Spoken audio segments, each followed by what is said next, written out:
কুয়াকাটা সমুদ্র সৈকতে ভিড় করেছেন লাখো পর্যটক। বুকিং হয়ে গেছে বেশিরভাগ হোটেল মোটেলগুলো। আলোচনাতে কুয়াকাটা থেকে যুক্ত হচ্ছেন সহকর্মী ফরিদউদ্দিন আক্তার। ফরিদ, বছরের প্রথম সূর্যোদয় দেখতে সমুদ্র সৈকতে পর্যটকদের আগমন কেমন দেখছেন? আপনার মাধ্যমে আমি সবাইকে জানাচ্ছি শুভ নববর্ষের শুভেচ্ছা। পিছনের সব দুঃখ গ্লানি ভুলে নতুন বছরের নতুন সূর্যকে স্বাগত জানাতে কুয়াকাটা সমুদ্র সৈকতে ভিড় জমিয়েছে হাজারো পর্যটক। গতকাল শেষ বিকেলে আমরা দেখেছি সূর্য অস্ত উপভোগ করতে দেখেছি কানায় কানায় পরিপূর্ণ ছিল এই কুয়াকাটা সমুদ্র সৈকতের জিরো পয়েন্টে।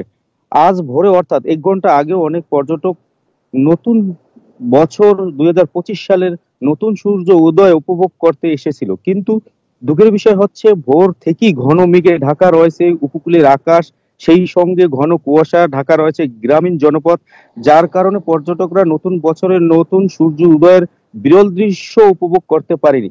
এই মুহূর্তে কুয়াকাটা সমুদ্র সৈকতে বইছে উত্তরের হিমেল হাওয়া, সেই সঙ্গে অনুভূত হচ্ছে তীব্র ঠান্ডা, যার কারণে যে সকল পর্যটকরা সৈকতে ছিল তারা কিন্তু সে হোটেলে ফিরে গেছেন।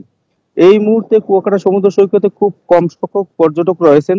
তবে যে সকল পর্যটক রয়েছেন তারা নতুন সূর্যকে উপভোগ করতে না পারলেও তারা কিন্তু গতকাল বিকেল থেকে আনন্দ উল্লাসে মেতেছিলেন। আমি আপনাকে আর একটি বিষয় জানিয়ে রাখি, আমার সাথে কথা হয়েছে টুরিস্ট পুলিশ কর্তৃপক্ষের সাথে। তারা যেটা জানিয়েছেন, আগত পর্যটকদের সার্বিক নিরাপত্তা দিতে টুরিস্ট পুলিশ, নৌ পুলিশ, থানা পুলিশের সদস্যরা মোতায়েন রয়েছেন। এছাড়া পর্যটক এরিয়ায় যাতে কোনো অপ্রীতিকর ঘটনা না ঘটে এজন্য সিসি ক্যামেরা দ্বারা সার্বিক সবসময় সার্বক্ষণিক নিরাপত্তা দেওয়ার জন্য তারা পুলিশ। এই ছিল আমার কাছে।